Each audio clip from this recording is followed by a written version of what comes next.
Hi all, எல்லோரும் எப்படி இருக்கீங்க? இன்றைக்கி இந்த ஜாப்பனீஸ் ஆர்ட் ஆஃப் மினிமலிசம் பார்க்கலாம். மினிமலிசம் அப்படின்ற இந்த வார்த்தை எல்லாருக்கும் ரொம்ப பழக்கப்பட்ட ஒரு வார்த்தையாக இருக்கும் இந்த காலகட்டத்தில். இதுக்கு முன்னாடி 80s 90s வாழ்ந்த நம்ம தாத்தா பாட்டி எல்லாருமே அவங்களுக்கு தேவையான பொருட்கள் தான் அநேகமாக வச்சுருந்தாங்க. அந்த காலத்தில் பெருசாக பொருளாதார முன்னேற்றம் அப்படின்றது இந்த குப்பை சேர்க்குறதுக்கெலாம் வழியே கிடையாது. இப்போது எல்லார் வீட்லேயும் ஆளுக்கு ஒரு பைக்கும் ஒரு காரும் கம்பல்சரி இருக்குது. எல்லார் வீட்லேயும் தேவைக்கு அதிகமான பொருட்கள் எல்லாமே இருக்குது. அதோட கூடவே நம்ம கேட்காமையே நமக்கு கிடைச்ச ஸ்ட்ரெஸ்ஸு, அன்ஹெல்த்தியான லைஃப் ஸ்டைலு, அப்புறம் கடன் பிரச்சனை, இது எல்லாமே நமக்கு இருக்குது. இந்த மினிமலிசம் அப்படின்ற இந்த மெத்தட் மூலமாக நம்ம எப்படின்னு பீஸ்ஃபுல்லாக வாழலாம் அப்படின்னு இந்த புத்தகத்தில் சொல்லி கொடுத்துருக்காங்க. ஜப்பானை பொறுத்த வரைக்கும் அங்கே இருக்க மக்களுக்கு அடிக்கடி இந்த நேச்சுரல் டிசாஸ்டர், அதாவது எர்த்குவேக் ஏற்படுறது, நில அதிர்வுகளோ இல்லை எரிமலை வெடிக்கிறதோ, இந்த மாதிரி பெரிய பெரிய விஷயங்கள் நடக்கும். அதனால அவங்க வாழ்க்கை எப்போவுமே ரொம்ப சிம்பிளாகவும் அழகாகவும் ரொம்ப நிம்மதியாகவும் வச்சுப்பாங்க. இந்த மினிமலிசத்தினால நமக்கு என்னென்ன பெனிஃபிட்லாம் கிடைக்க போகுது அப்படின்னு ஷார்ட்டாக ஒரு 6 பாயிண்ட்ஸ் கொடுத்துருக்காங்க. முதல்ல பீஸ் ஆஃப் மைண்டு. நமக்கு ஒரு பொருள் வேணும்னு சொல்லி எல்லாமே நம்ம அக்கமுலேட் பண்ணி வச்சுருப்போம்ல. இப்போ அந்த பொருள்லாம் நமக்கு எது வேணும் வேணாம் அப்படின்னு இந்த மினிமலிசம் மூலமாக நம்மளால் ஈஸியாக அதை கண்டுபிடிச்சி வேணுங்கிறத வச்சுட்டு வேணான்றதை தூக்கி போட முடியும். ரெண்டாவது, நம்ம வீடு சுத்தமாகும். எது தேவையில்லை அப்படின்னு நம்ம சுத்தம் பண்ண அந்த இடம் இன்னும் அதிகமாகவும் நம்ம என்ன பொருள் நிஜமாலுமே வச்சுருக்கோம் அப்படின்னு நம்மளுக்கு ஒரு கிளாரிட்டி வரும் டீக்ளட்டர் பண்ணுறது மூலமாக. மூணாவது, நமக்கு ரொம்ப ஹாப்பினஸும் நம்ம லைஃப்பை நம்மளே அப்ரிஷியேட் பண்ண ஆரம்பிச்சிருவோம். எப்படின்னா, நம்மக்கிட்ட இருக்கக்கூடிய அந்த பொருளோட வேல்யூவும் நமக்கு தெரிய ஆரம்பிக்கும். இந்த பொருள் நமக்கு இருக்கிறதுனால நம்மளுக்கு எவ்வளோ யூஸ்ஃபுல்லாக இருக்குது அப்படின்னு சொல்லிட்டு அடுத்த தடவை வாங்கும்போது நம்ம யோசிப்போம், நம்மக்கிட்ட ஏற்கனவே இந்த பொருள் இருக்குது, இதை வச்சு நம்மளால் சமாளிக்க முடியும் அப்படின்னு ஒரு கிளாரிட்டி வரும். நாலாவது, டெசிஷன் மேக்கிங். இந்த டெசிஷன் மேக்கிங்கில் மெயினாக நீங்கள் என்ன பர்ச்சேஸ்க்கு போகிறீங்களோ இல்லை வாங்கினா இது நமக்கு தேவையா அப்படின்னு ஒரு கொஸ்டின் மார்க் வரும். ஸோ அந்த டெசிஷன் மேக்கிங்க்கு இந்த மினிமலிசம் உதவும். அஞ்சாவதாக, நமக்கு நிறைய மணி சேவ் பண்ண முடியும். ஏன்னா நீங்கள் ஆட்டோமேட்டிக்காக அந்த திங்ஸ் எது வேணும் வேணான்னு அந்த டெசிஷன் மேக்கிங்கில் கிளியர் ஆகும்போது உங்களோட மணி சேவிங் கண்டிப்பாக இன்னும் இன்க்ரீஸ் ஆகும். ஆறாவதாக, உங்கள் வீடு இன்னும் அழகாகவும் சுத்தமாகவும் ஆகும். ஏன்னா நீங்கள் கொஞ்சம் தான் திங்ஸ் வச்சுருக்கீங்க அப்படிங்கும்போது அதை மெயின்டைன் பண்ணுறதும் அதை சுத்தப்படுத்துகிறதும் அதுக்கான நேரமும் ரொம்ப ரொம்ப குறைவாக தான் இருக்கும். உங்களுக்கான நேரம் அப்படின்றது அதிகரிக்க ஆரம்பிச்சிடும். ஒரே நாளில் இந்த மினிமலிசம் மூலமாக என் லைஃப் ஸ்டைலும் என் லைஃபு என்னோடய வீடு எல்லாம் சுத்தமாகிடுமா அப்படின்னா அதற்கு வாய்ப்பே இல்லை. எந்த ஒரு விஷயமா இருந்தாலும் அதுக்குண்டான நேரம் காலம் எல்லாமே எடுத்து நம்ம வாழ்க்கையில் அதை நம்ம ப்ராக்டிஸ் பண்ணி ஆகணும். அதே போல் தான் இதுவும். ஒரு நாள் இப்போ நம்ம ஆஃபீஸ் ரூமை க்ளீன் பண்ணுறோம் அப்படின்னா அது க்ளீன் பண்ணுறது மட்டும் இல்லை, வாரத்தில் ஒரு நாளாவது திரும்ப அதை நம்ம ரொட்டீனாக வச்சுருக்கணும். நம்ம ரொட்டீன் அப்படின்னு ஒரு விஷயத்தை கன்சிஸ்டண்ட்டாக ஃபாலோ பண்ணும்போது மட்டும்தான் அதுக்குண்டான பலன் அங்கே நமக்கு கிடைக்கும். அதே போல் தான் இங்கேயும் ஒரே நாளில் நீங்கள் வீட்டை மாற்றிட முடியாது. ஒரு நாளைக்கு வீட்டில் இருக்க பேப்பர்ஸ் ஃபுல்லாக வெளில கொண்டு வாங்க. எங்கெங்கே இருக்கோ பில்லுலேருந்து, நியூஸ் பேப்பர்லேருந்து, அடுக்கி வச்சுருக்க புக்ஸ்லேருந்து எல்லாத்தையும் வெளியில் கொண்டு வந்து அதை நீங்கள் பிரித்து எடுக்கணும் ஒரு நாள். இன்னொரு நாள் என்ன பண்ணணுன்னா, உங்களோட துணி, இது ரெண்டாவது.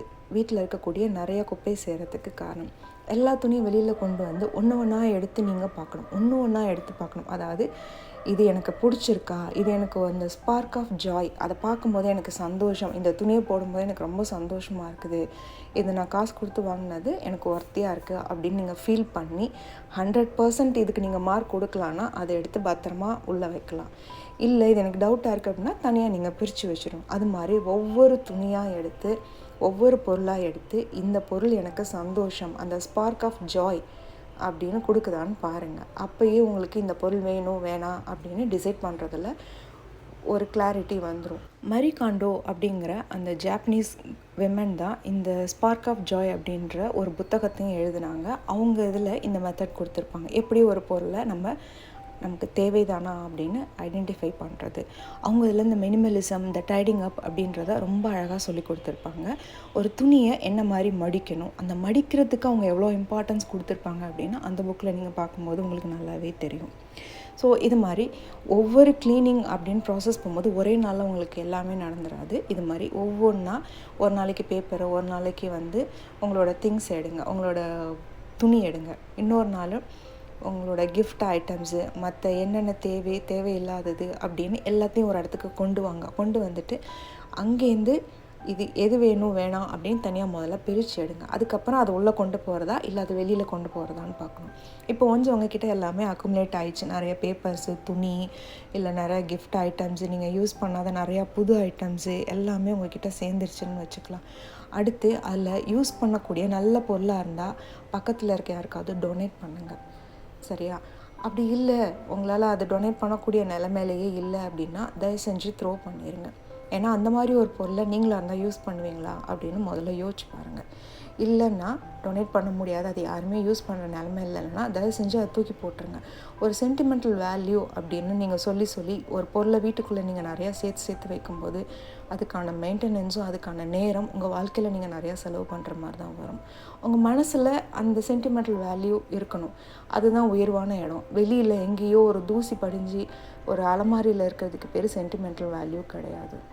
நாம் இந்த மாதிரி பொருட்களை நிறையா உள்ளே சேர்க்கறதுக்கு பதிலாக நம்மளுக்கு பிடிச்ச ஏதோ ஒரு பிளான்ஸ், செடியை இன்டோராகவும் வைக்கலாம், வெளியிலையும் வச்சு நீங்கள் வளர்க்கலாம். அதுக்கான டைம் உங்களுக்கு கண்டிப்பாக கிடைக்கும். செடி வளர்க்குறதுனால நிறைய பெனிஃபிட்ஸ் உண்டு. அது வீட்டுக்குள்ளே இருக்கும்போது நம்மளுக்கு ஏர் ப்யூரிஃபை பண்ணி கொடுக்கும், காற்றை சுத்தம் பண்ணி நம்ம தூசியை கம்மி பண்ணி கொடுக்கும். இதுவும் ஒன் ஆஃப் த பெனிஃபிட் உண்டு.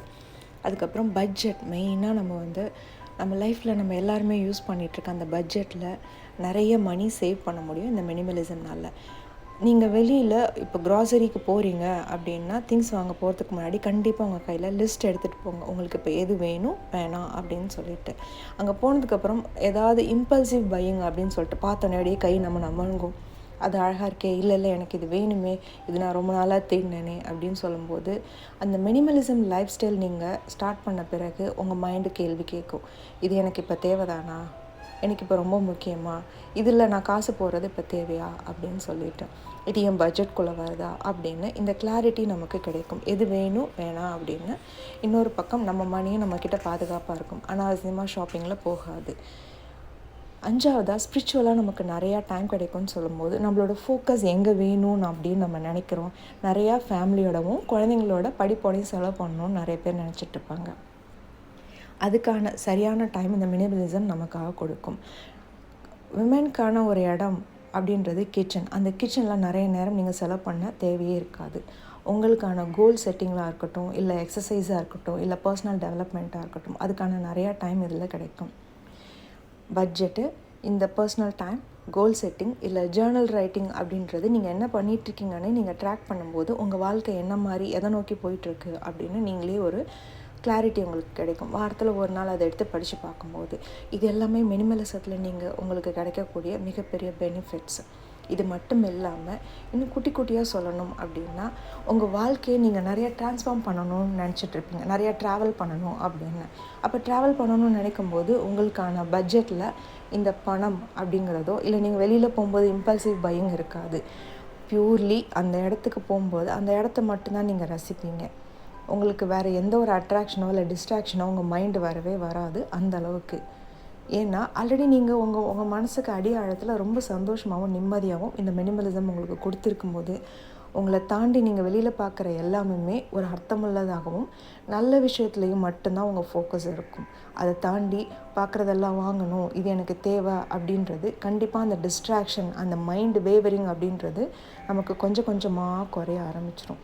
நம்ம ஸ்ட்ரெஸ்ஸு குறையும், நம்ம என்ன பண்ணுறோம், நம்ம வாழ்க்கை எதை நோக்கி போகுது அப்படின்னு ஒரு மிகப்பெரிய கிளாரிட்டி கண்டிப்பாக நமக்கு கிடைக்கும். இது இந்த புக்கில் இருக்கிற விஷயத்த நான் ரொம்ப ஷார்ட்டாக உங்களுக்கு சொல்லியிருக்கேன். இந்த புக்கில் அவங்க 30 நாளைக்கு அப்படின்னு சேலஞ்சுன்னு கொடுத்துருக்காங்க. அதுக்கு ஒவ்வொரு நாளும் ஒவ்வொரு மாதிரி அப்படின்னு. இது நீங்கள் படிக்கும்போது உங்களுக்கு தெரியும். இந்த புக்கு தமிழில் இல்லை, இங்கிலீஷில், பிடிஎஃப்பில், ஆன்லைனில் நமக்கு எல்லாமே கிடைக்கும். இந்த மினிமலிசம் அப்படின்ற கான்செப்ட் உங்களுக்கு பிடிச்சிருந்துச்சுன்னா உங்கள் வாழ்க்கையில் ஒரு தடவையாவது இம்ப்ளிமெண்ட் பண்ணி பாருங்கள். இதுக்கு ரிலேட்டடாக நிறையா புக்ஸ் இருக்குது, அதையும் படித்து பாருங்கள். உங்களுக்கு இன்னும் பெட்டரான ஐடியாஸ் கிடைக்கும். மீண்டும் அடுத்த பதிவில் பார்ப்போம் வேறு ஒரு புத்தகத்தில். தேங்க்யூ.